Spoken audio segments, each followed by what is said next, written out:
You're now listening to the show about the shit in life that's just a bit too much, from the perspective of stand-up comics. With our hosts, Carmelo Bongiovi and Ken Krantz. This week's topic, Don't Gaslight Me. With our guests, Dennis Rooney and Mike Toohey. This is A Bit Too Much.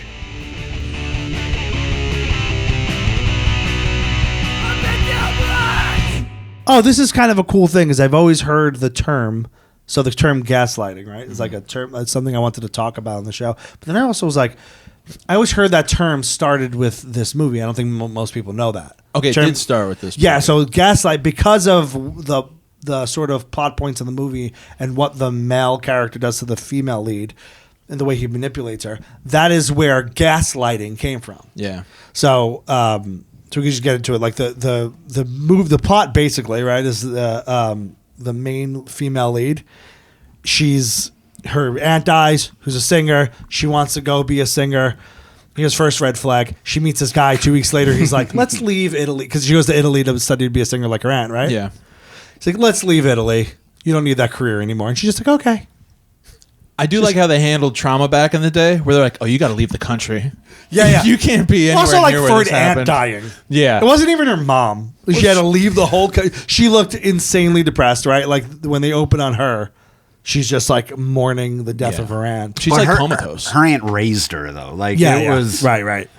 Yeah, and then she has to go. She wants to go and do the same thing her aunt did, who was a singer. Right. And she was studied in Italy. That's a little strange too, where they're like, we got to get you out of the country. You got to erase this from your memory, but you should probably take up what she did. You should The follow exact in guy her who taught footsteps. her. Yeah. Right. We're going to give you the exact same origin story as her. You know that woman you saw get brutally murdered? Yeah. Let's go follow her footsteps. But I don't even think trauma was a word that was used. Like, people didn't even discuss the effects of. They were like, she went crazy. Yeah. That's what people think about anyone who was mourning or anyone who had anything wrong with them. Do you remember off the top of your head what year this movie was? 44. 44. Yeah. So what was the bad series? We do Netflix Book Club podcast. It's Yeah. a movie podcast. Don't call it a review. It's the Netflix Book Club. It's the Netflix Book Club. That's what it is. 1956, I want to say the bad seed was the bad seed, and we just did it. Another it was like the original My Child's Murderous. like Shitty Kid. Yeah, My Kids Are Evil, the original one. You know? Right. And in that movie, they're talking a lot about nature versus nurture, and yes. what hereditary genes could be evil potentially or not. Got it. Yeah, but this movie is like 12 years beforehand, Right. And there's no mention of anything like that. And this is a precursor to me to like Sleeping with the Enemy, like those kind of movies where these movies get made later on, where it's like a woman who is very like she's just manipulated by this guy who ends up being somewhat abusive. Now they don't have like the physical violence really in this movie because it's 1944. I just don't think they did that. No, if he raises his voice, it's like what's next. Right, there's that she gets it in line. There's real that moment quick. early on, right, where she sees a letter to her aunt from this guy, like Sergis, what his name was, right? Sergis, yeah. And he like jumps up and snaps, and she's like so taken back. It's just so funny. Like I just think of like my own wife. Well, think about like if I ever like got up, I was like, "What the fuck?" She's like, "What the fuck did you just say to me?" Like it just wouldn't fly. The modern, like in my head, when I'm thinking, it's like, all right, you're married to this woman for whatever, and imagine you get a piece of mail, and she opens it, and then she goes, "Who's?" And then she says your original AOL screen name. Right. You'd have the same. You'd be like, "Give me that." Who are you no, you talking can't to? look at Like, that. Yeah. Right. You don't know my past. Your Right, Twitter from 2006? Yeah, starts reading tweets from... that's a scary thought. But that's the thing is this guy could have hit it so well because there's no real way to check. Yeah. This is the era where if you wanted to start a new life, like if you wanted to leave your wife, you just went like 3 blocks away. Right. Like there was no way to check. He didn't have to react If like he that. didn't spaz out, To be fair, my dad did that in the 70s. Dad did do that. It's still a pretty modern concept. I think up until like Google Maps, that was Right. it. Yeah, you know? Anything you could have done that pre-internet. Right. You just Even gotta easier before everyone having a car. Yeah. Horse and buggy everywhere. Right. They had cars in this movie, right? It wasn't that old. By the way, no, there's cars, but like, isn't she being like chauffeured and not a car? Wait, in the end, like a buggy he gets that she's shipped in? off to prison in a horse-drawn carriage, doesn't he? Yeah. And Yeah. like the scene when she's going to Italy And she meets that like old Karen on the in the train. fucking bunk. You know, she's like, "Oh my!" when she sees him kiss the guy. Right. Yeah. That's in a buggy, right? That's not a car, is it? Wait, that was a train. That was a train. She was on a Oh, train. that was a train. That was a train. I'm thinking of then later on. The pearl clutching old You're right, lady, right. probably Oh, my wow. favorite character. Yes. Oh, Mom! They even give her the final scene, which I like. Yeah. Because it's the 40s, like you got to end on a little like aw shucks thing. Yeah. And give it to her to be like, these perverts Yeah. every day. Right. I mean, you could really understand how years later that women were like, we've got to change some of these roles. Oh yeah. I mean, like the main lead is so like really when you think about the moves. So what happens is he creates this false reality around her life, right? That makes her think she's going crazy. That's the gaslighting part Yeah. of it, right? Gaslight also comes from one of the things he does is he dims the actual gas lamps. So the lights in the house were gas drawn and you had to light them and stuff. And there were gas lamps on the street. He lowers that when he's out of the house to make her go like, oh, wait, those are dimmer. When he lights the attic room, Oh, he likes the attic one, which Yeah. takes gas it away. lowers the lights. on He's her telling her she thinks he's a composer, and Yeah. she thinks that he's leaving every night to go work. He says he can't work in this house. The old my office. I Yeah. have an office. Yeah, that she's never seen. Yeah. And but he would leave every night and then very loudly sneak back into the house because So loudly that she would hear it and think she was going, another thing she thought she was going Right. crazy over. yes, which I yeah. couldn't tell if that was part of him trying to drive her crazy or if he was just the worst fucking thief. Well, the same thing with the Right. gaslight. Like, I'm like, did he light it in the attic to dim the rest to drive as part of his ploy? So Right? here's They don't expect here's that, what right? I think is I think he's sneaking in, turning on the lights because he's looking for diamonds and jewels and stuff. Right, You need he's the checking lights. it's the aunt's house. He's In- checking the Yeah. attic for her jewels. In right? turn, that lowers the lights in the rest of the house, driving her nuts. But he kind of leans into it, and he's like, "Well, I'm going to start like acting like she stole stuff from me." Yeah, and so then finding she's moving like, stuff. "Where's my watch? Where's your brooch that I got you?" Like he starts or a painting off the wall. Uh-huh. Like remember that there's like a place where a painting was, and he hid it behind a thing, and then he makes her believe she's the one losing her mind that she's misplacing all these things. Right. Right. Here's my question to you guys. Because by the end of the film, it seems like the two women who work in the house are kind of on the young lady's side, Yeah, they get right? there. But earlier in the film, aren't they kind of like also gaslighting her? Aren't they kind of working with him? The younger one especially. That's what it seemed like. That's what it seemed Angela like, right? Lansbury. Angela Lansbury is Yeah. the maid, right? Her first role. Yeah, that's her first, or like her film debut, right? Yeah. yeah. So she plays a character that the guys are kind of like flirting with her in 1944 flirting. It's like archaic flirting, but like he tells her early on, like, oh, my wife's like very. She's got like a busy mind. I don't know. I forgot the words he said, but he basically is like she can't be burdened. Like don't bother her, don't talk to her. So he already isolates, which is a gaslighting tactic, by the way. People who actually gaslight people, they will isolate you from the people who maybe would be your confidant in other ways, and then they make you feel crazy about the things going on in your life. Yeah. Right. So he does that with the people in the house, and you're right. The young one really leads into it early on, and is You're like, crazy, Mom. yeah, she's What you doing, Mom? Yeah, she's Don't trust fucking her. asshole. Don't trust her at all. Yeah, she's an asshole. First of all, she's sleeping with a cop. That's a red flag to me. All right, that's already. I'm like, I don't trust this broad. She's got PBA cards up the wazoo. I'm not trusting her. She was for like a Blue second. Lives Matter. Yeah, I remember. I remember that. She's back in the blue heavy. She's sleeping with him. But yeah, no, but she's kind of got this attitude where like, yeah, I'm flirting with your husband right in front of you. Yeah. And we both think you're kind of crazy anyway. And we both look at each other and have that moment of like, oh, this crazy one, Right. Which, by the way, if that's a situation that you're in and you think she's crazy and you just keep flirting with your husband, what a fucking evil cunt thing to do. Like, what a psychotic behavior that would be. But can we talk about this dude's plan, though? So Yeah, the yeah. husband's a jewel thief, and Is he aspiring or has he done this before? I think he's attempted before, Okay. right? So his plan is to marry her because he knows that her aunt has these world-class jewels that nobody's ever gotten their hands on. Yeah. And he knows they're hidden somewhere in this house. So instead of getting her out of the house, which she wasn't even living in at the time, right? Yeah. It wasn't he didn't have kind to of be in his the house to get these jewels. Right. She didn't have to be there. So his plan, instead of just breaking into this house one night, is to marry her, make her think it's her idea to move back into her aunt's house, Right. and then very slowly and methodically make her think she's going nuts until he can have her committed. And instead of breaking back into the house every night like he was doing, very loudly looking for the jewels, he would just be, everything would be given back over to Right, him. he could have inherited them without stealing them physically. Right. Yeah.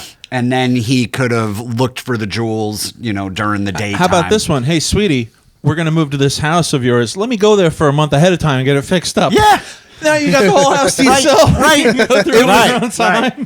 There's so many other ways to go about this. And Yeah, there's two things I'm gonna about make you this think movie. You're crazy. Just real quick, did he kill the aunt? Yes. Yeah, so, Yeah, okay, so all right. you find Yeah. out then, Yeah, right, yeah, that he's the one who killed the aunt. He has a fake name with her. He is Sergis, the one who Yeah. wrote that letter. And all he that left a stuff. family with a child. Yes. Yeah. Yeah, Yes. it's a long way to go for these a long jewels. way. It's Get a very job, elaborate, dude. and Yeah. it's It's so It's complex, but it's convoluted. It's so convoluted, right. meticulously planned. Mm-hmm. But then, But then the things don't make sense, yeah.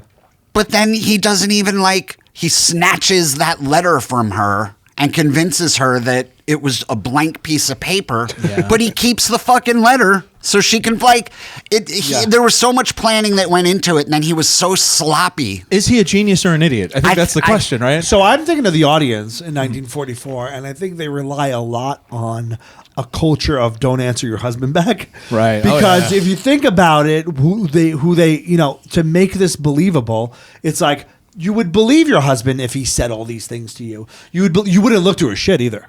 Right? Like it's all these things of you're believing that the culture will follow this because he's the man of the house saying these things that you wouldn't dare question. There's so much I think that relies on that audience wise. I also think things were just more theatrical and less realistic back then in movies. Yeah. Right? Like even the ways he tricks her.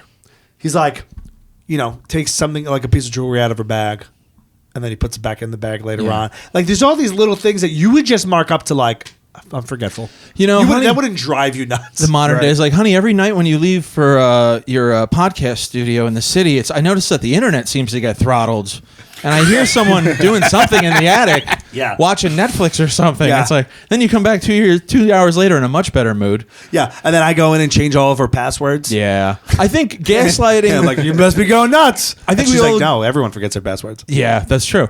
I think everyone here will agree that gaslighting someone to steal their jewels is the most complicated way and of going about that. Yeah. But nowadays, what are people using gaslighting for? Is it just to make your partner go crazy, just to have power in the relationship? I think Mostly jewel stealing. mostly jewel jewel stealing. stealing. That's consistent. It's a pretty tried and true.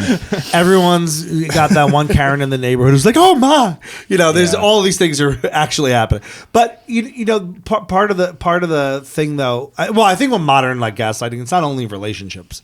I think a lot of people get gaslit at work, professional situation. I think that's probably maybe more so happening than intentional abusive relationship gaslighting, right? I feel like a lot of people when you're in a setting. I mean, I've had a boss do it to me. I had a CEO of a company. What happened? Do that to me. He would just Allegedly. he'd make you right. Well, gaslighting's always allegedly, right? no, Gaslighting. Was there even a CEO? right, exactly. By the way, where's your watch? Oh my! There's no record of you ever working here, sir. Yeah, I love that every time he took something of hers, she was she would look out in the distance. Yeah. It was the most devastating thing that she misplaced her fucking watch. That's more crazy than anything. I'd be like, honey, why do you keep looking around the room like that? Yeah, my wife would. What are you looking at? Hey, stupid. Hey, I'm over here, lady. My wife, who currently does lose all of her belongings everywhere she goes, she leaves. I've had to circle back an hour to get her cell phone at least 46 times during our relationship. That's a lot. I've been with her for a long time. Okay. She's, but she does it. And if I say to her, you always forget things, she curses me out. Oh, yeah. I'm the asshole for telling her. So the gaslighting wouldn't even fucking work on my wife if I tried to do that. Well, that's just a relationship thing where it's well, you can't call me out on my shit. I'm allowed to call you out on your shit, but don't you dare call me out on my shit. Right. That's it. I don't know if that's gaslighting, but it's something. My wife lost her glasses about 12 years ago and never replaced them. And she just can't see now. Wait, what? She just still can't see anything. Just rocking through life? Far away. You know, like she can't see, like when she's like driving's a problem. Okay. Well, that sounds safe for your kid. Yeah. Yeah, right. Exactly. These are conversations I have. Is And her every time birthday I bring coming it up? Do you think maybe you get her a fucking pair of glasses? Christmas? She has to go to the Something? goddamn eye doctor at this point. It's not even the same prescription anymore. She's got to go to the eye doctor, and I'm an asshole if I bring it up. You know, I'm like, listen, you really need to see what you're doing. And she's like, what the fuck? Why do you Love me for how I am? right. Oh, yeah, I couldn't gaslight my wife. I'd be like, you keep losing your phone again. She'd be like, why don't you go fuck yourself and let me be me? All right? I don't try and change you. Yeah, it's that's the other thing. It's impossible if you're with a very outspoken woman. It's impossible to gaslight them. Yeah. they reverse gaslight you every day. You know what I mean? Every time you even say anything that's anything. On the way here, I was like, let me see what the modern concept of gaslighting is. Like, what are people... And I searched Gaslight podcast on Spotify and just scrolled until I saw just some random white woman in the thumbnail. Of course and it I would clicked be. it. Of course it would be a random and white I swear to you, the podcast started like this. Hello?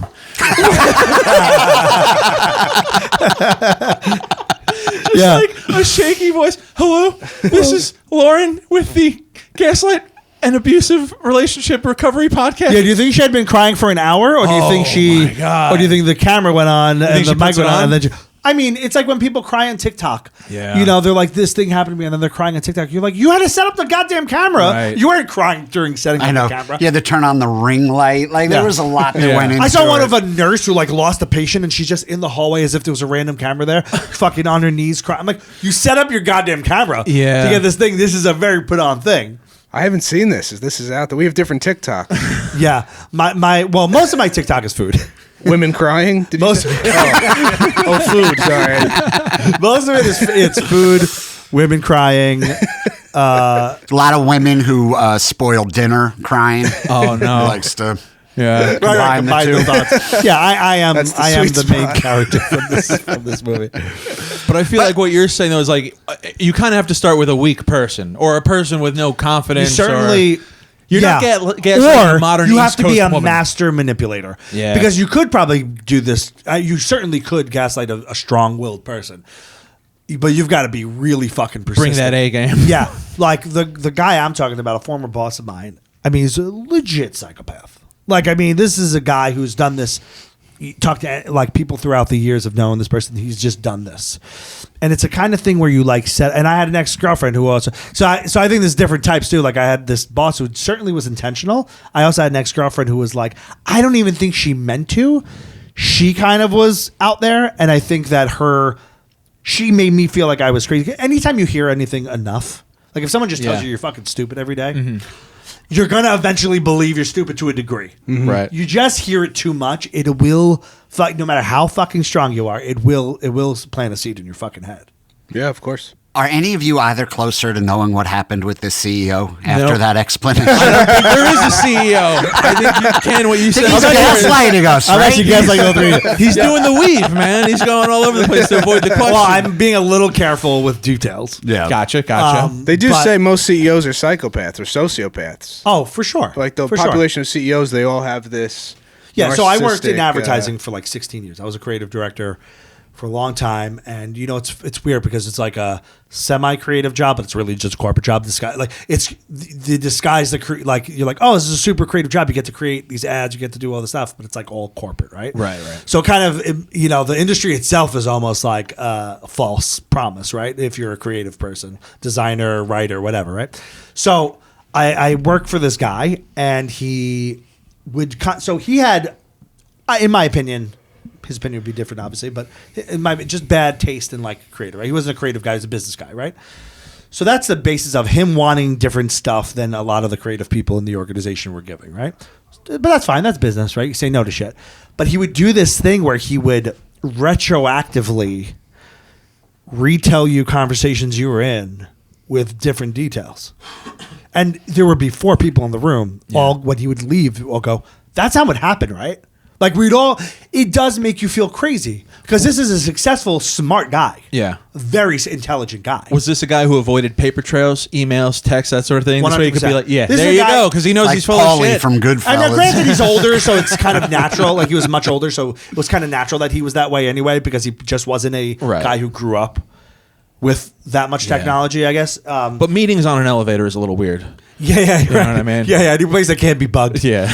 Yeah, but this is a guy who would drop like racial slurs in a meeting, and then like he had enough people on his side that he had 2 or 3 people that he treated very well that would have like died for this guy. He knew who to manipulate and how, but most of the people he dealt with he manipulated. But then he had his like 3 people, and so. It kind of got to the, you're like, should I say something? Should I do, like, it's hard to complain about someone in corporate because, like, you don't know if HR is going to, like, side with them or, that kind of thing. Yeah. And so, anyway, this guy would do this thing in meetings. He'd be like, you told me you actually hate teamwork. Or, I don't know, some bullshit. I don't know, I'm making that up. Right? And you're like, I didn't say that. He's like, remember? And then he would actually cite a real example of a moment. Let's say that was the example. It's like, I told him I hated working with everyone there. That he would cite a real example of a real project and a real moment in a real conversation, but slightly change. So if I said, I wrote this at home before I got to the office and then showed everyone, which would be a proactive thing to do. Right. He'd be like, remember when you said you did that because you didn't think anyone else could contribute? Ooh. Like he would just change a minor detail. Because if somebody, that's what the movie Gaslight's ridiculous. He was doing these outlandish things and just taking shit away from her physically. Yeah. Mm-hmm. Where you could be like, no, I know I put that in my bag. Like, she never questioned it. She's like, oh my. She would just lose her mind. But real gaslighting is subtle. It's more, there's a fine line between like pushing a lie heavy or multiple lies heavy and gaslighting, I think. Yeah. I can think of one example of gaslighting from my own life, and it was from my mother. Of course it was. Of course it was my mom. It was I was raised Irish Catholic, hit all the big ones, right? Communion, confirmation. So I'm like 16. Irish mom, gaslighting sounds right. Oh yeah, absolutely. Guilt, gaslighting, all the G's. But I'm like 16 years old, and I get invited to go to Scotland for a week with my friend. And they're like, you probably just need like $800. They're like, we'll cover the flight, but you need money, blah, blah, blah. Yeah. And I go, listen, I've got $800 in the bank since I was like 6 years old, my communion money, Yeah. And you spend this paper, motherfucker. Yeah, I'm like, finally I can spend this money. So I go, let me take that out of the bank. And this is at an age where I go to the bank once a year and make like a cash deposit with my mom. Like she does everything for me. Yeah. I don't even think I could take out money by myself if I wanted to. So one day I go to the bank with my mom and she brings me to the bank and I go in to take out $800, which is like all I have. And they look at me and they're like, you don't have any money in this account. There's like $40 in this account. And I'm like, how could there be $40 in this account? My communion money, And they're like, get the 40 communion money, beat it, Yeah. And I go out and I tell my mom, and she's like, oh my God, that's crazy. I don't understand.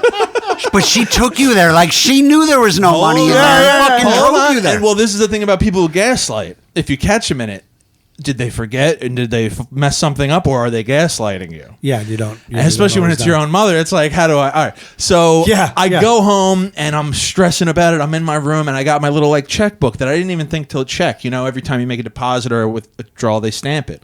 I go, let me look at my book. Of course, there'll be evidence, the paper trail. This is U.S. government banking. There's got to be some. This is bank fraud. Yeah, come on, man. And I go and look at the book and I go, 2 years ago, somebody took out $800. And it was the summertime. Wait, how did I miss this? How did I miss it? Where did I go? They also took out the whole thing at once, by the way. They took it. Wasn't there like little dips? They left like $40, and it's a child's account, so they're just like, leave 40. Yeah, right. I'll replenish it eventually. And I'm pacing my room, and I'm like, what happened 2 years ago? What? My parents put an extension on the house 2 summers ago. Now I'm not saying $800 pays for the extension, but clearly there's a contractor there. One day it was like, if I don't get $800 cash today, right? One of those things where you think they're coming for a consultation, then he wants the money before he leaves. Something like that. So they're like, all right, let's just write him a check. And I immediately go right up to my mom, and I'm like, did you take out this? Because the only other person who could take the money out is my mom. I couldn't take it out alone. I needed her anyway. I go, did you take this money out when you were getting the extension on the house for something, for like a carpenter or something? Oh, I don't know, man. Oh, maybe. Oh, I might have taken it out. I thought I put it back. It goes from like, I didn't do it to I don't know to like, if I did do it, I thought I put the money back to like, all right, I'll give you the money. And it happened in like 15 minutes. Like she wasn't going to actually keep that money from me. But I felt a little... Well, she would have if you never called her out on it. Well, then she was like... Because it would have never went back in there because you didn't notice. Right. Oh, yeah, absolutely. I would have gone to college and been broke that she first. might have forgot. She might have forgot, But she might not have forgot. But listen, it's like that thing where you borrow money from someone, they don't bring it up, and you don't bring it up, and then 6 months pass, and you're like, it's not even that much money, right? Yeah, they're fine. I mean, and they're fine. Yeah. They're definitely fine without it. Until one day they're trying to go to Scotland. And they're like, I need my money, you know? So you didn't get to go? No, I did go. She gave me the money. She gave like, I'll get it. You got her there eventually. Which means she shook down my father. She's like, I need cash. The boy's onto us. Yeah, the boy's onto us. The other shoe is dropped. Another Rooney I could take money from. Right. But like you were saying, if you're a modern person and you have any confidence, you know, we're New York. We're trying. Yeah, it's harder. It's like you're not gonna fucking gaslight me. You better be top of your game. Well, yeah, that's so like that boss I had. That's what eventually like I would just fight with the guy so much because it was like I saw the steps. Like I knew what. But I will say this: it does still affect you. Like when someone's doing that to you constantly, and I'm a pretty fucking confrontational, outspoken person. It wasn't like I was gonna let it go. But then I would leave that office and I would go drive home or whatever, and I would be on my way home and I'd be like, I don't know, maybe I'm a fucking idiot. Like it does weigh on you when you hear it that much. Yeah. You know, that's where it happens in relationships, why it's so effective in relationships, because the person's always with you. Yeah. And also they're looking out for your best interest as opposed to the CEO thing. Right. Where it's like, you just have to answer to me, so you better be doing I own well. you because I pay you. Right. But the significant other thing is like, I'm the only one in your I'm the only one who sees what's going on. And I think in both situations, what kind of happens, this is like an abuse thing in general, but like what kind of happens is that you could rationalize your bad behavior with extra good behavior. You can actually do things like a non-abusive person wouldn't do as many nice things as an abusive person does, right? Like when you're abusive, you know to lay in some of those really good deeds sometimes because it makes, which is a mind fuck. Right. It makes that other person believe they do good things for them, for me. What are some good things you guys do to get away with doing the bad things? Because I don't do the good things. I should probably start doing some of the good things. Well, yeah, but you don't feel the need to make up for all these horrible things. Is my point. Most regular people, you never do good things, which makes you a good guy. Oh, okay. That's what he's saying. If you were a bad guy, you'd be sprinkling these good things around, but you don't have to do good. Yeah, because you're so good. Right. It's Mike Toohey, the Netflix podcast, ladies and gentlemen. I was only bad people do good things. Right. Yeah. I would actually put a spin on that and say you're mediocre at being shitty. You know what I mean? Like you're not a piece of shit. Yeah, you're not bad enough to have to do anything good. Right. A minor villain. You're shitty. Yeah. Minor villain, not full on like abusive partner. Yeah, like you're shitty in the way most people are shitty. Have you guys gaslit your partners over anything? No, unintentional or real. I literally couldn't pull it off with my wife. I couldn't even if I tried. Yeah, I tried. So, right? I mean, I try all the time. Here's the Doesn't thing. In college, when you're blacking out constantly, yeah, and then the next day is like, you did this, you did that. Yeah, the postmortem on your shitty. You know, fuck you, I didn't do that. It's so easy to be like, no, I didn't, when you don't have any recollection. Right, it's like, I don't know. That was another person who was doing that. Did it really happen? Completely blackout drunk. I just watched that new Trump movie, The Apprentice, and one of the lines keeps, what's truth? Truth is what I said. I say what truth is, you say what truth is. Yeah. I mean, isn't that the truth? I wasn't right. Well, that's kind of the game in politics right now, right? Like you just fucking say it loud enough. You promised me no politics. I'm only kidding. You say it loud enough, and you know you could just claim it's truth. Right. You could if you just, and it's happening on both sides. Like, and that's why having a team helps when you're gaslighting. Like the dude in the movie had the two house people kind of. He doesn't like teamwork. No, I heard that. I also heard that. I've heard that about it.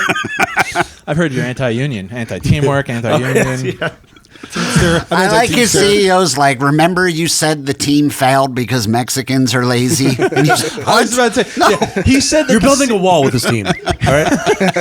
He said the CEO would casually drop racial slurs, but it was only when he was quoting him. Yeah. You know? Yeah. It's like, I didn't find that appropriate when Carmelo said that, you know. I don't remember saying that. Yeah, you know, every time like, maybe I did say that. I don't know. Maybe I did walk in the room and go, "What up, my?" And where it's just for no fucking reason. This guy literally would drop like slurs sometimes. Yeah. Like he would like tell like old white man jokes. Okay. Where like the punchline was the N-word. Yeah. You know what I mean? And you were like, wow, all right. But because most of the people in that office were white, like he just got away with it because nobody felt like personally like they they had to say something on someone else's behalf or something. I don't support use of the N-word or jokes using the N-word, but if there was a couple of those sprinkled into this movie, I would have been okay with it. Because listen, you didn't make us do anything, but we watched this movie Gaslight for the podcast today. We do a movie podcast, Netflix Book Club, but we watch a movie every week. We talk about. New rule, thanks to this movie, we got a 75-year cap, I think. I think anything before I will say, I actually legitimately felt bad halfway through the movie. I'm like, I just made 3 other people watch this fucking piece of shit. I actually thought it was, I was trying to put myself in the mind frame of somebody watching it back then. Because gaslighting to us, it's like a buzzword at this point. Yeah. It's like almost a catch-all phrase. And you can just be a dick and claim everyone's gaslighting you, but it was, had to have been a pretty novel concept for 1944. Yeah. So putting myself in that frame of mind, I can see how people would have walked out of the theater like, oh my God, that was so fucked up. I agree. I was saying before, I do think that the director, writer, they did rely on, or just didn't even, maybe not even consciously, like this audience will believe that this is a psychological thriller. Like that is a thriller back then. Yeah. That because these were theatrically, I don't know how people actually felt watching the movie, but this is the kind of shit that happened in movies back then. Sure, it wasn't believable shit. This is like, you kind of mentioned it in real life, the husband's hitting her. Yes. Right. So they're watching it going, well, we know what this is about.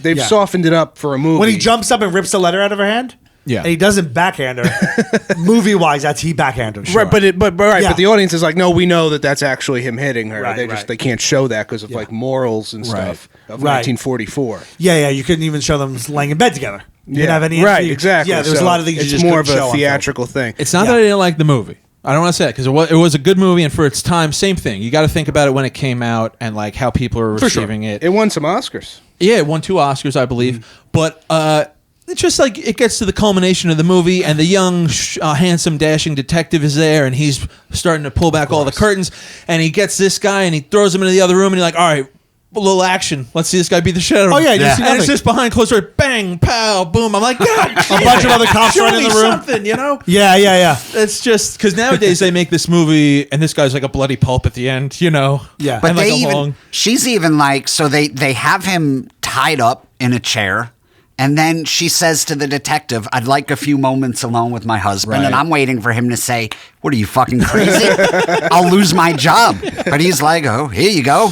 And like shuts the door behind him. She pulls a knife out and she's got it right that makes the whole movie is that scene, I feel and now I'm legit, like tension's building up in me. Like, is she like, was 44 was wild. Is she about to stab this dude? Yeah, that's a great scene. Yeah, she just holds it out and then, Then I don't know where it is. I lost the kneif. She's throwing it right back in his face. It's great.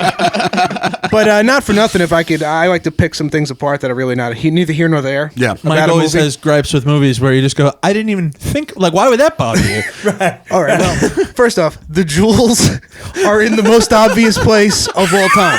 They're on the big dress. With all the big dress that there's a painting of, and it's like, it was hidden in plain sight. No say. You don't say. And he's doing hours up there every night. He's up there every night. Hours. He's up there every night. It's a townhouse. It's the first place you check. The jewel dress. The floorboard that came up. Yeah, they were like, it was on a bedazzled, it was like on a bedazzled gown. He turns off the gaslight. He's about to leave. He turns around like Columbo or Lansbury in A Murder, She Wrote, and she goes, wait a second. Maybe it's the jewel dress. That's a good point. What are you, stupid? The light was off. It's that dress completely covered in jewels. He was halfway out of the room. And then he sees a little glimmer. Spotted it with the light off. Could it be? The dress filled with jewels?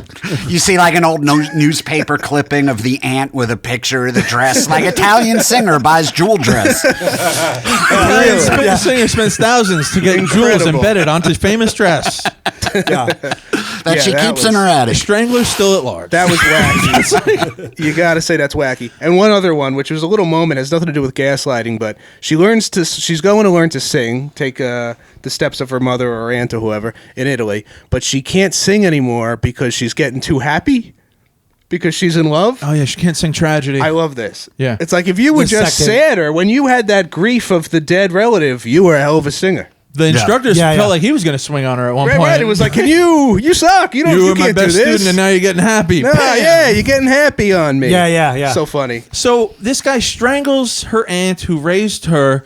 She flees to Italy to study under her instructor. Yeah. This guy flees to Italy and somehow manages to become the piano player who helps the instructor. This guy's got... I mean, he should be like FBI. He should be right. He went all the way to Italy to retrieve her. It was so like he waited for her to grow up and become like an age that he could marry. He got married and had a kid. It's a lot darker when you really think about it. Like how much this guy did to. But it's not about the jewels. He's so sloppy. He's so like he can't even cover his own shit. Right. Up He's so methodical, but he's so sloppy at the same time. Yeah. Like he plans. That is a long wait to manipulate. And then someone that old lady neighbor who I just kept waiting for someone to just tap her on the shoulder and be like, hey, you ever considered minding your own fucking business? She's a Karen. She is a 1944 Karen. Yeah. You know, the detective comes over. He's like, oh, I wonder who lives there. And she's like, ooh, let me tell you everything. even true crime, even 80 years ago, whatever it was, white women loved it. Couldn't get enough of it. There's a murder on my block. Can I get in the building? Can I take a look around? Yeah. Well, do you remember? So one of the more provocative things said in the whole movie is that woman who was reading a book. Uh-huh. Do you remember when she's reading is it the same woman? Yes. The same woman? Yeah, same woman. She's right. She's reading the book and she's like, oh, I'm sorry, I'm reading the story of the husband's got 6 wives. This is like very obvious foreshadowing. Yeah. Like, oh, the husband's got 6 wives buried in the basement.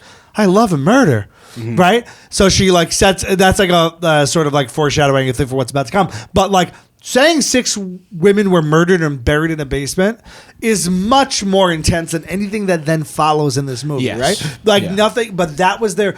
Because books actually were more provocative than movies back then. Right. You know, where now like movies could do so much more visually and story-wise, I think, than books could still, but you know what I mean? Like you could see it in the movie, it could be really startling in a movie. And so the only way I felt like they got away with even saying this husband murdered, like straight out just said it, as opposed to all the innuendo, was by saying it was in a book. Right. Right? I think back in the day going to the movies, like I'm talking about that early, like 1940s, where 90% of going to the movies was just going, oh my God, like moving pictures. I don't get this at home. I don't get this anywhere else. You know? It's I can't believe people are moving on the wall like that. Forget the plot, forget what's actually going on in the movie. They were just like, this is crazy. Yeah. Especially like, because they grew up like either listening to radio or then silent or films, just staring at the wall until the sun went down and then you went to bed. Yeah. And they say that's why a lot of those early actors are so over the top dramatic is because they like had a radio upbringing where you had to be, everything had to be. Or silent film through. too, like silent film actors who had to be very animated. You got to do the thing. You know what I just watched? I think from the same year, but have you guys ever seen the original Invisible Man with Claude Rains? Not the original. A long time ago. Yeah. Just watched it. Just watched it. Watched it right before Halloween.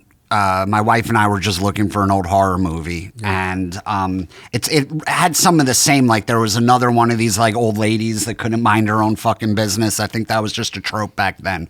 But I remember hearing from my parents how horrifying that movie was when they were kids. And we read the description. It was like horrifying tale, of science gone awry or whatever.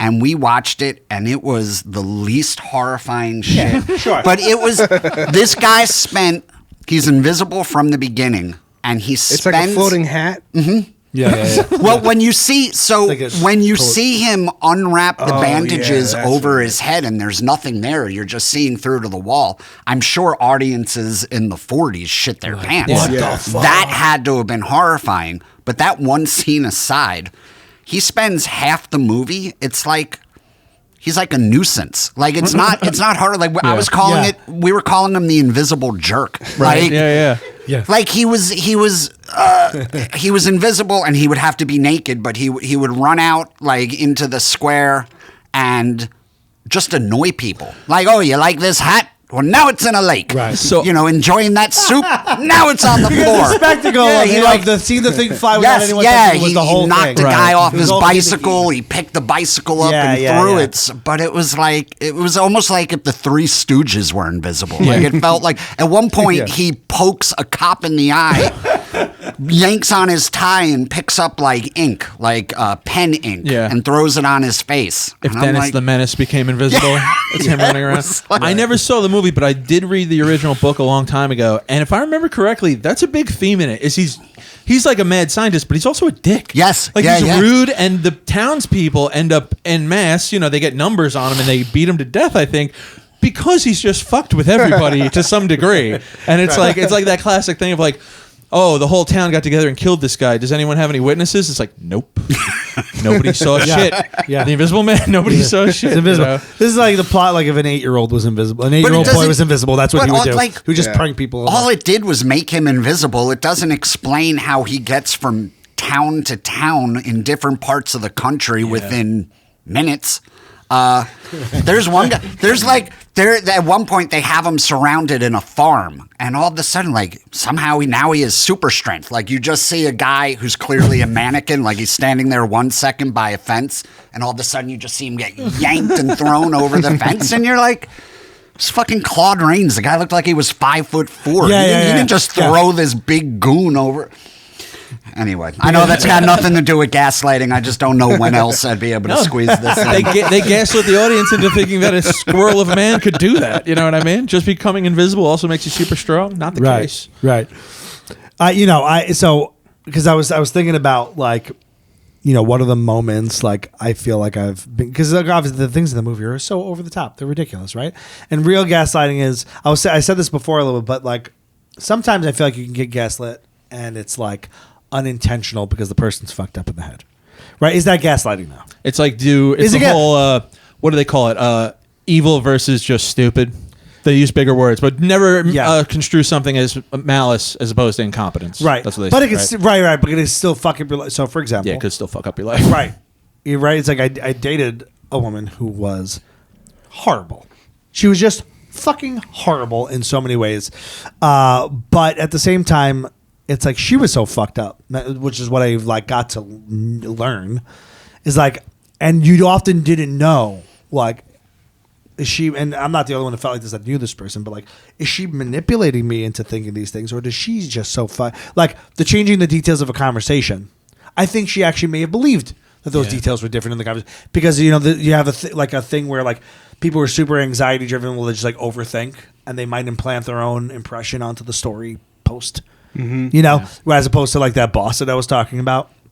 All right. So, for example, I told this story a while ago on the podcast, but like I was doing a set of stand-up New York like very early on. I want to say it was like my 3rd or 4th set ever.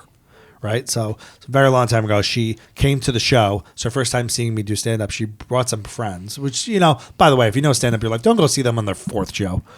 Just don't. I know, but they need you because you have to do like bringer shows. Sure. So I guess go to support them, but like, oof, right? So and I had, it was my first bomb. Like it was my first time. I like just didn't know what to do. So I was getting like harassed by someone in the audience. Hold on, it was your first bomb? It was my first one. Yeah. I'm suspect. It's your 4th time on stage. Yeah, first bomb. Yeah. First. Okay. Well, all right. Well, granted, some of the audience, like my first ever Did you show. gaslight yourself? My first ever show was a bringer, and then my next 2 shows were like open mics. So they're kind of bombs, but open mic bombs. Right. You know what I mean? Like open mic bombs. 4 time on stage. You don't even know if you're bombing at an open mic. This is the first time where you go, holy shit, this is going real bad. That's a paying audience, and this is going bad. Gotcha. Right? Okay. Yeah. So I'm not saying the jokes were great in the first. In my head, you're like, I killed it 3 times, and then I don't know what happened. Yeah, but I think I thought I did. Right. I thought it was. Like when you first start, you think you're amazing because you got a few laughs. Yeah. And so. So I'm on there, having a really bad set. An argument transpires. I have a cousin that's there, and my cousin, there's a thing with the bill. There's like a whole little drama at the table, right? I don't really know what it is, but I'm fucking having what to me is the worst night of my life on stage, right? Like I'm gonna die now. This is the worst. This is 6 minutes. Yeah, 6 minutes. 6 minutes of your life. Yeah.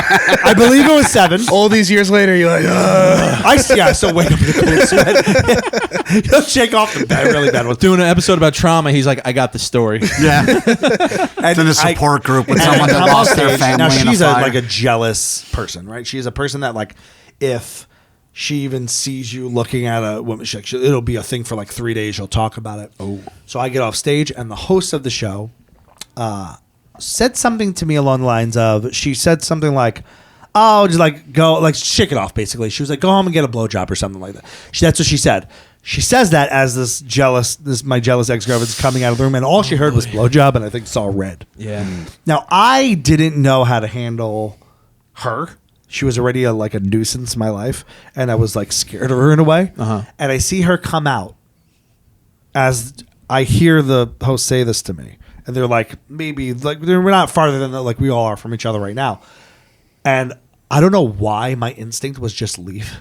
I just walked out of Stand Up New York. I just walked out because I went, act like you didn't see her, and like that comment was nothing. That was my fight or flight response. Was like, act like you barely. So you're going to gaslight her. yeah, pretty much. Sounds like it. Well, I was gonna fire, dude. Yeah. I was gonna run. Two people who just can't be honest with each other. I think if I heard her say blowjob to you, you're just like, yeah, she said this. And you're like, oh, ha, ha, ha. Actually, I would have rather someone put gas on me and lit me on fire than me deal with her, because I was so scared of her. Yeah. She walked out, and she said the blowjob thing, and it was like at the same moment, and I was like, okay, and I just like walked outside. I was like, oh god, this is gonna be bad. And now I am already severely depressed of how my life has just turned to shit in my mind. Right, Your career's over. My career's everything's over. Bye, Tonight Show. Right. I had so many more bombs ahead of me. But so I walk outside, and I hear her fucking high heels just getting faster. Oh. Now this is how you know this is not me gaslighting. This woman fucking runs after me in her heels, and I don't know what the fuck came over her. She just straight up punched me in my spine. That doesn't feel like gaslighting. That just feels like assault. I think that's physical abuse. I think we crossed the line. I guess that's my point. Is like violence. This is a person who now. So she's mad. She's in a bad mood because of something that I found this out later. That's something that transpired at the table over the bill. I'm upset because I just bombed. I walk outside, so in her mind, she's like, I'm running away from her, which I was. But in my mind, I was like, I could play this off. Like, I never made eye contact. So I walk outside. She run. That's her first instinct. Now, like, hey, let's fucking talk about what just happened. She just runs up and punches me in my spine. I mean, I'll never forget. I don't know if you've ever been hit in the spine like this. It like actually will vibrate. Yeah. Down your like asshole. Yeah. Also, like it is like a piece of metal in your body. Like it's what you would imagine just clinging a piece of fucking aluminum would be like. And this is New York City, so like we know that you know it's her. But if you didn't know it's her, you can turn you can start swinging. The homeless dude standing over me, about throw your wallet across the street, like who knows what? Yeah. It's funny the way my mind works. I would have been like trying to figure out how to turn that into a blowjob. I would have been just saying to my girlfriend, like, I don't know, she seemed pretty official. She said you should blow me. She would have bit your dick off. You couldn't have manipulated this situation. She's a violent person. Bombing and then getting physically assaulted is tough. Worst night of my life. That's a tough look. Worst night of my life. She punches me and so I guess at this point her friends now are like, where did she go? So they come outside and they see the punch. Like, and I'm walking away. I don't even know where I was going. I was just walking up the block from Stand Up New York. What's the story you're going to give her later? I was going to go to my car or something. I don't know. I don't remember what my thought was. I was just like, walk away. Because, you know what it was? I didn't want her to scream inside the comedy club.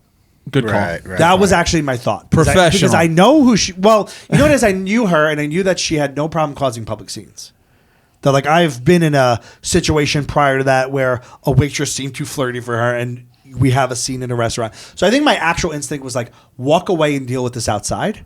But before I could turn around and like actually confront the situation, I was like, I just like was kept walking. She punched me. Yeah. Her friends now saw this. Her friends walk up and I was like, we got to acknowledge that. I was trying so hard. Fella dancing in the window. I was trying so hard not to, and then you looked at me. They were like, "What the?" I think we were about to play a game called Autistic or Asshole. There was a guy just dancing. You could be an autistic asshole. Absolutely. By the way. Like I know a bunch. You can't. You can't. Same way you can't be black and racist. Same way you can't just question. Nope. Same way you can't question someone who claims they've been gaslit. It's one of those things where like you can't. I was gaslit by my spouse or something. It's like, were you? Can you give me the details? How dare you? You know, it's like just you got to take them for their word. Yeah. You just you can't. And like you said, Ken, it's like a word that gets thrown around so much today. It's like it's got a specific meaning. Yeah. And it's when your husband turns the gas on upstairs and it lowers the and it freaks you out. Right. It's an actual gaslight. Yeah. I would have never if I didn't like Google the term gaslight at some point in my life because I was being gaslit. Right. I would have never discovered that this movie was. Did you know this movie first? What's that? Did you know this movie before the pod? Yeah, in the sense that like I knew that the term came from the movie for a while because I had Googled gaslighting for some reason. You know, I don't remember if it was for a bit or if it was for like just like I was being gaslit at the moment. Yeah. But I remember Googling it a while back and reading that the term came from the movie. And there's like articles on the term coming from the movie. Right. So eventually I wanted to do, but so years later though, right? Like I think it was decades later. Yeah, I think gaslight is. They were like gaslight, like that guy from the movie. Yeah, gaslight. Yes, it wasn't like as of 1944. People were walking around going, "You've been gaslit." Yeah, Urban Dictionary, 1945, gaslit. Right, it was the gaslight bit because it happened years later where they named it that. Yeah, this manipulative, emotional. And it's funny in because the age of internet terms, I think is where that comes up. You know what I mean? It starts as slang. But now that's like I think that's like the official like term now in psychology. Gaslight someone. Yeah, it's real now. And you really don't know, like, a lot. It's so easily, good, like very good professional gaslighting, very good gaslighting. Someone's really good at it. They can always excuse their behavior because those things are usually subtle. If someone's outright fucking lying to you, like in the movie, you could just call them out. Yeah. You know what I mean? You could be like, that didn't happen. But you can't. But when it's so subtle, like they recount a real moment and then they change the details of it, and then you're like, wait, is that like it'll drive even you as the person that's gaslighting will drive you fucking nuts. Yeah. And the dynamic of the relationship, like your CEO's your boss, or if it's your parent, or if it's someone who's has an authority over you. Yeah. It's going to be a lot harder to claim it. I think a lot of parents gaslight. Right. I think there's a lot of, doesn't have to be a fucking Gypsy Rose situation where you're like giving them, it doesn't have to be that. I mean, what a pro gaslighter she was. Which one was Gypsy Rose? Gypsy Rose was the one where the Munchausen syndrome thing where the mom's poisoning her daughter? Poisoning her daughter and telling her she had a disease. Like in The Sixth Sense, rat poison. Right. But so I forgot that's right. The Sixth Sense. Yeah. Movie podcast, Netflix book club. Check it out. It's not a review. Don't call it a review. We brought you the poster, by the way. We brought you the present that you requested. Yeah, you guys have wanted a signed poster. You really wanted a signed poster. Yeah, I remember. You said that. You remember saying that, right? Saying that Ken really wanted a signed poster. Yeah, so they're rolling with the gaslight. We didn't prepare for this. They're yes-ending us. Well, hold it up. How do you like this? Can you guess which one's Dennis? Can we zoom in on that? That's gaslighting. When you tell the artist. When you tell your artist, make me Brad Pitt, and she goes, "Do you want it accurate or not?" And I just say, "Gaslight, gaslight." I'm going to ask you to gaslight me right now. Yeah. I have to be honest. Most people, I don't know, every single person I've had on the show, I've had to almost beg them to plug their thing. Like, I'm like, just plug your thing. No, we were like, we're gonna mention it, right? On my website. You guys brought a goddamn poster. We got posters, man. Yeah, all kidding aside, I've listened to your podcast. It's very good. Oh, thank you very much. It is very good. I do think you guys have a really unique way of breaking down movies in a way that's like you don't just because it's not a review, like you said. It's not a review. We're not academics. This is we always say, or I always say anyway. It's like you remember going to the movies with your friends. You don't do it anymore, but we used to do that. Yeah, 4 or 5 friends would go to the movies. Maybe you'd get high beforehand. Yeah. But you go see a movie in the theater, and then you go out to the parking lot. And you all hang out for a little while talking about the movie before you get in your cars and leave. That's kind of the pod. And I would just say, if you're going to check it out, Netflix Book Club Podcast on Instagram and everywhere else. Sure. Pick an episode of the movie you've seen before. Yes. Because sometimes we get people and they're like, we like you, but we get lost about the movie. I'm like, no. You got to watch the movie before you... who does that? Well, that's why we picked a movie from 1944. Surely they we know our audience. Right. Our audience is mostly No, you can rent it. You can rent it for real money. No one's seen this fucking movie. Does this RSS feed go to heaven? I hope it does. Because anyone who's seen this movie has been dead for years. Right. Yeah. Yeah, the post World War II. Yeah, this is the mentality people have. Come on, Ingrid Bergman, Angela Lansbury in her original role. Young Angela Lansbury. Toohey's big on older movies. He grew up watching a lot of like Hitchcock and stuff. Yeah. I did not have that experience. I was HBO with like Charlie's Angels over and over and over and over again.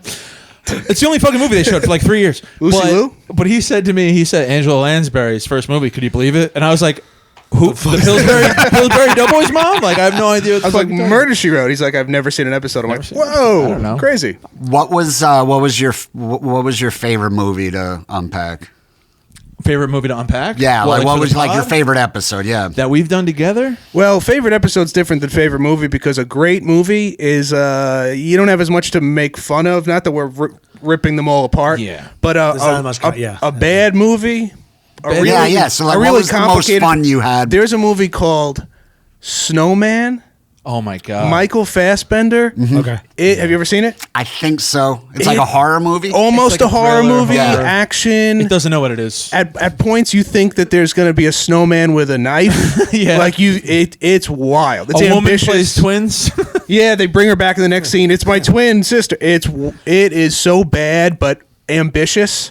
It's a real sweet spot. You find out later that they had like an extra 30 minutes of film that they just like lost or something, and they had to cut it together without it. And this is a major film production. Like, this is something that got they shot were in over Sweden. budget. They couldn't. They lost major plot points in that lost footage. Exactly. So bad. And poor Michael Fassbender, amazing actor, attached to it in the lead role. Even he couldn't save it. That was a fun episode. Yeah. I always like to tell people it's a little older now, so we might be a little more polished, but a really fun episode. We did our 100th episode.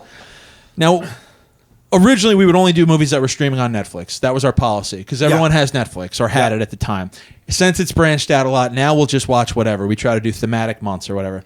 But we watched a Lifetime made-for-TV movie about you remember the... Eileen Wuornos. Eileen Wuornos. Oh yeah, Monster, right? But that was that lady. Not that one. I'm sorry, not that one. Although that was a good episode too. a different That was one. another made-for-TV movie we Yes, watched. the made-for-TV monster story. Yeah. Amazing. The woman who helped those two dudes escape from upstate New York. They made a good series, Yeah. Escape from Escape. Dannemora, Yep. which is an excellent series with Paul Dano and the other guy. But then they also made like a Lifetime movie. Okay. And it's so bad, but kind of good. Kind of liked it. Bad and good. Yeah. And we did that for our 100th episode, and it's just to me very funny. To If be that's like, right, I mean there is a library of horrible Lifetime real stories. I mean, we try to avoid them now, but that one was accessible and whatever. We try to find movies that more people have watched. Right. At this Yeah, point. yeah, we're doing some Then, bigger stuff, you know. Than obscure Netflix originals that nobody watched. If you want to hear me and Mike argue, like real friend arguments on mic and recording, go check out the Holdovers episode from last year. I loved it. Mike didn't care for it. It's fine. We're over it. We're cool now, but What was the holdover? I know that I've was heard Paul of it, but- Giamatti with the private school in the 70s, and he's got a couple kids he's got to Oh watch. yes, Feel good movie. You hated it. You loved it. I didn't hate it, but I wasn't. Yeah, I hate it. But if I love a movie and you don't like it, I'm like, he fucking hated it. you know? He took it really That personal. movie He took it sucked. personally. He took it that like movie was so pretentious. I told him, "Thank you." Oh my Yes, God! yes. All I said was a little boring. And teacher, I don't really care about the story. He went fucking whoop. That song by, I think the guy's name is like Damien Hirado or something, Silver Joy. That song, Come On Now, I'll Start Crying.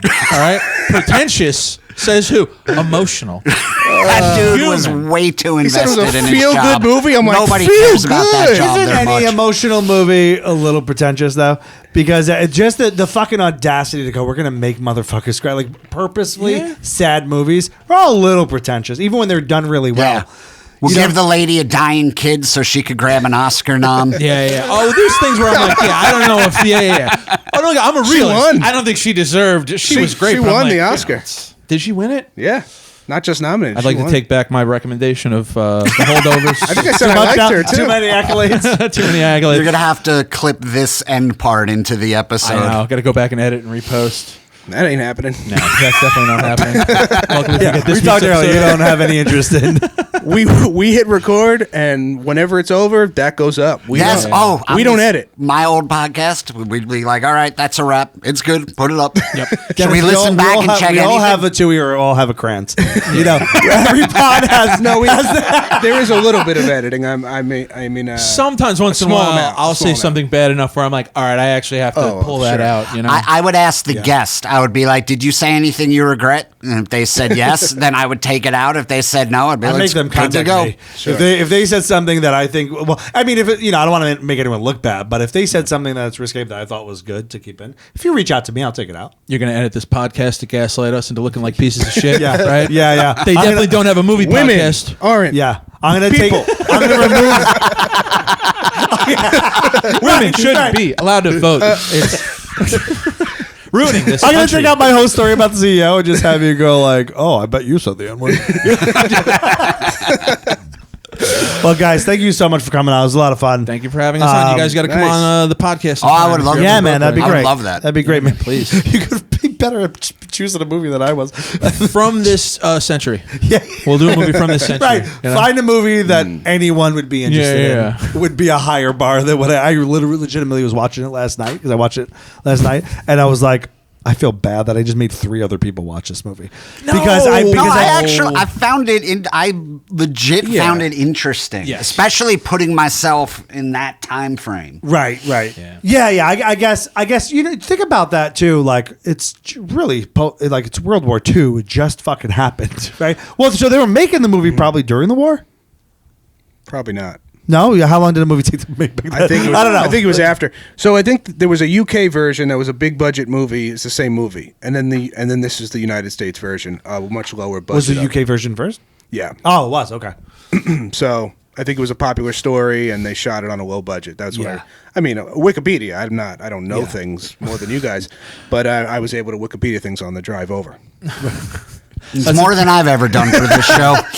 We don't research for Netflix Book Club. We'll literally have watched the movie that morning, and then we get on mic and we're like, what was her name? The main character that we heard listen to for 2 hours? What was her name again? Anyway. Right. She was dumb. It is nice when the guest comes on. They're like, I did a lot of research. We're like, good. Thank Good for God. you. Yeah, I do enjoy Overachiever. that. Like, we just had Chip Chantry on, and he was very prepared. Yeah. He had good stories, and I was like, "This makes this so much better." Especially when it was a little bit of a history thing in there, and I'm like, I'm just not gonna recall. I'm not gonna be good at this. Yeah. I Googled 3 points, and I'm like, I hope he could take it, and he did. Well, thank you guys for coming on the show. A lot of fun. It's a bit too much podcast on all the socials and everything else. Like, subscribe, blah, blah, blah, blah, blah. And Netflix Book Club. Ken, you have anything you want to plug? Did you have something? Yeah, December 26th, day after Christmas. I'm actually filming a special at Stress Factory in New Brunswick. Nice. You go to stressfactory.com. Great club. Yeah, Yeah. that's where I started. Nice. For a special? What? Yeah. For a special? Yeah, well, I have one done from a couple years ago, wasn't that but I special. wasn't thrilled with how it came out. Save that so- for after the funeral. Yeah, it might be. Yeah. That's what I always say. I'm always like, after I die, they'll be happy I have it, but I don't want it seen. right, Look, yeah. Look at this raw behind the scenes. Like, no, I fucking worked on that. Netflix Book Club episodes 1 through 150, all after the funeral. All for after the funeral. Yeah. I think once you get in comedy, once you get a bit past, at certain once it's far enough in behind you, you're like, I don't even want to look at that. ever again. Right. It's a bit too much. It's a bit too. Wow. John,